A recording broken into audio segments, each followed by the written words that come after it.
Jurassic World is many things, but it usually comes down to either an outstanding piece of art or an outright mistake. Depends on who you ask, really. But I'll be covering a different criticism. I won't be talking about if the films are good or what it could have been.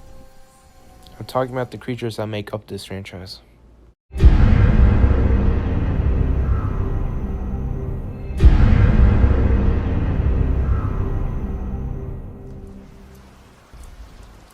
So, in this video, I'll be discussing why the designs of the creatures in Jurassic World are so bad that they're getting credit for.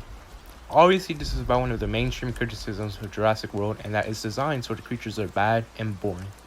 I will be defending these designs, but I'm mostly going to synthesize why it's okay that these designs are the way they are. But before we get into the Jurassic World designs, how about we first look at some other well-known prehistoric creature designs, so we know where the hate is coming from. Here are some designs from Jurassic World's predecessor, Jurassic Park. As you can see, these designs are simple yet vibrant and colorful, and have unique patterns on each of them.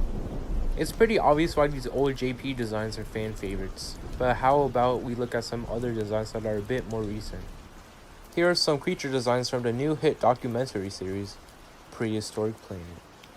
While this is only a tiny portion of great designs that Prehistoric Planet has to offer, you can get a good idea of what they specialize in. Real prehistoric animals. While Prehistoric Planet's designs aren't as prominent with blandish colors and faded patterns, with multiple exceptions of course, what's so amazing is how realistic and paleo-accurate they are.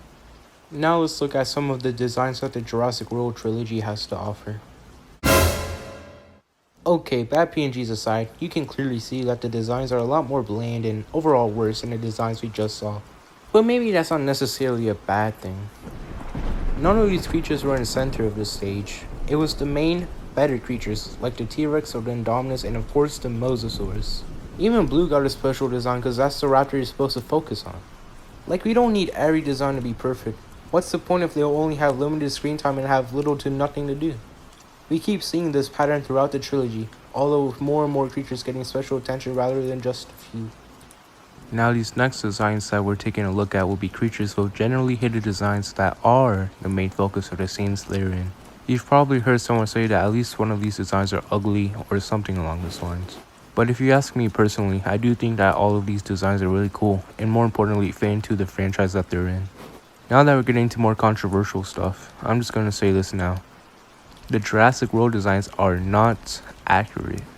The reason why I mention this is because the designs we just looked at, while still generally hated, aren't on the boring/lazy side. They're hated for being inaccurate and or being quote-unquote ugly.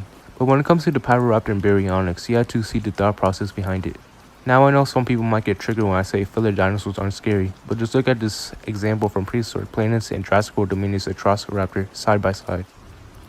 Even if you don't like the Jurassic World Dominion's Atrociraptor, you have to admit it's a lot more atrocious compared to the Prehistoric Planet's accurate and feathered one.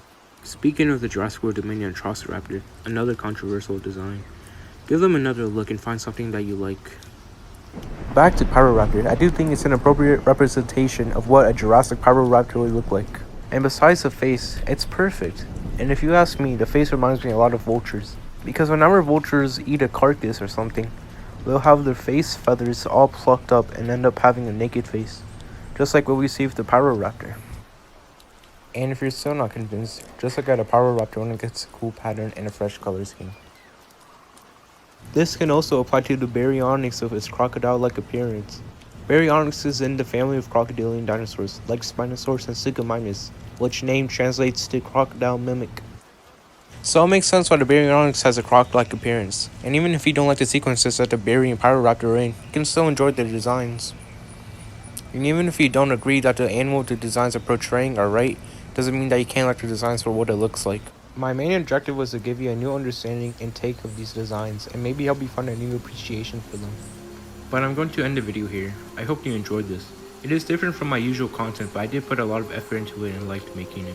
I hope you also enjoyed, and comment down below if you want to see more videos like this. And if you do, also comment down your suggestions to make them better. And with that being out the way, thank you for watching, and remember to like and subscribe.